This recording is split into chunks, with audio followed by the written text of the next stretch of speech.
మన వారణాసి లాంచ్ ఈవెంట్లో రాజమౌళి గారు సినిమా స్కోప్ అంటే ఏంటి, ఐమాక్స్ ఏంటి చాలా క్లియర్గా చెప్పారు. ఈ వీడియోలో మనం ఐమాక్స్ గురించి ఇంకా మోర్ డీటెయిల్గా తెలుసుకుందాం. ఇందులో నేను 2 కాన్సెప్ట్స్ కవర్ చేస్తాను. ఒకటి true IMAX, 2 filmed for IMAX. అసలు ట్రూ ఐమాక్స్ అంటే ఏంటి? నార్మల్ ఐమాక్స్ అంటే ఎప్పుడు మనం చూసే స్క్రీనే, అది 1.9:1 రేషియోలో ఉంటుంది. కానీ ట్రూ ఐమాక్స్ అంటే ఇంకా చాలా పెద్ద స్క్రీన్, 1.43:1 రేషియోలో ఉంటుంది. ఆల్మోస్ట్ ఒక స్క్వేర్ లాగా. ఇది చాలా ఇమ్మర్సివ్ అండ్ డీటెయిల్ ఎక్స్పీరియన్స్ ఇస్తుంది ఆడియన్స్కి. రెండోది filmed for IMAX. IMAX certified కెమెరాస్తో తీసిన అన్ని సినిమాలని ఫిల్మ్డ్ ఫర్ ఐమాక్స్ అనకూడదు.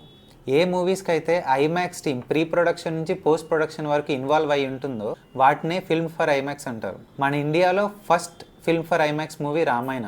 రీసెంట్గా మన నితీష్ తివారీ గారు తీస్తుంది. Varanasi second film in India ఈ ఫిల్మ్ ఫర్ ఐమాక్స్.